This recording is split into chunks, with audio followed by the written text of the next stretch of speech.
Hello there.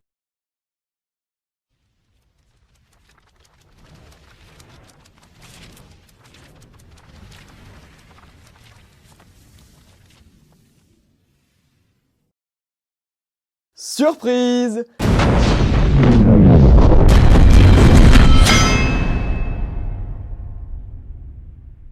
Salut tout le monde, c'est Mehdi, j'espère que vous avez la forme.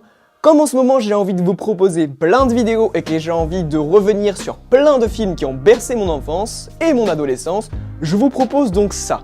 En même temps que le marathon Pixar, je vous propose un marathon sur Marvel. Et on commence sans plus attendre avec le tout premier film du MCU, Iron Man.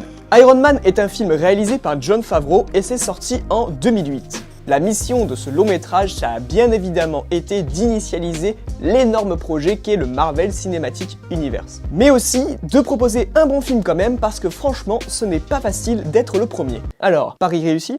Absolument, je ne vais pas vous faire languir plus longtemps, pour moi le tout premier Iron Man est l'un des tout meilleurs Marvel et encore aujourd'hui. Pas besoin de vous refaire le casting, je pense que 99% de la population de la Terre a vu ce long métrage. Mais pour rester sur le casting, c'est assez ouf, on sent qu'ils s'amusent et ils sont tous ultra convaincants. Pourquoi à mon sens Iron Man est un excellent divertissement et au-delà de ça, un excellent film? Eh bien cela commence par un personnage principal charismatique et très haut en couleur. Et c'est le cas bien évidemment de Tony Stark, interprété par celui qu'on ne présente plus, Robert Downey Jr. Ça va bien se passer, d'accord? Ça va bien se passer. D'accord, je le sais. vous êtes Faites-moi mon confiance. seul espoir. Bon, vous allez connecter ça à la base de métal et faites attention à tout. C'était 3 fois rien. L'acteur est ultra convaincant dans son rôle, drôle, malhonnête, narcissique, quasiment que des répliques cultes, charismatiques, bref, tous les ingrédients sont là pour qu'on s'attache à lui et ça fonctionne merveilleusement bien.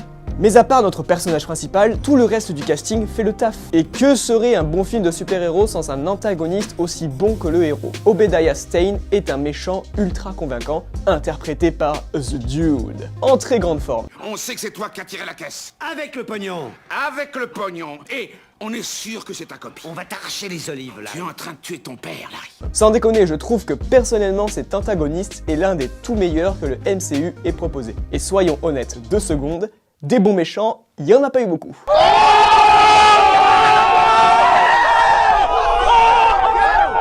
Pour conclure là-dessus, la palette de personnages est super cool, ils sont tous super bien écrits et dans l'ensemble ça fonctionne vachement bien. Ensuite, au niveau des thématiques et de la narration, là aussi le premier Iron Man touche juste en pointant du doigt le terrorisme et les trafics d'armes. Un choix fort de la part du film car ce sont des thématiques sombres et matures. On sent tout de suite la volonté de vouloir dénoncer quelque chose, il y a un vrai message derrière le film, clair et très bien amené. Au niveau de la narration, je ne vous apprends rien, on parle là d'une origin story. Et de ce côté-là, encore une fois, c'est très réussi. Autour de ça, le film va prendre le temps de développer son personnage principal, prendre le temps de créer Iron Man. Et ça, c'est ce qui va faire qu'on va vite s'attacher à lui. C'est assez surprenant car en renvoyant le film, la première vraie mission de Tony Stark en tant qu'Iron Man arrive à 1h15 de film environ, avec ce plan totalement culte.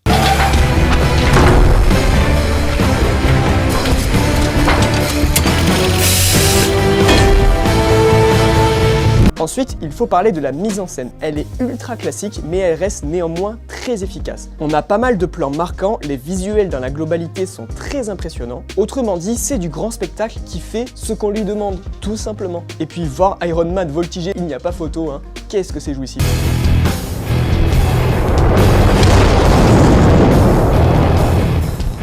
Je terminerai bien évidemment sur le final du film et je parle évidemment de la toute dernière scène. Là, c'est original. Là, c'est osé. Là, c'est prendre un risque. Autant pour le personnage que pour le film. C'est un peu un gros doigt d'honneur au code du héros récurrent dans absolument tous les longs métrages qui traitent de ce sujet. Et bordel, qu'est-ce que ça fait du bien de voir quelque chose de différent. Je suis Iron Man.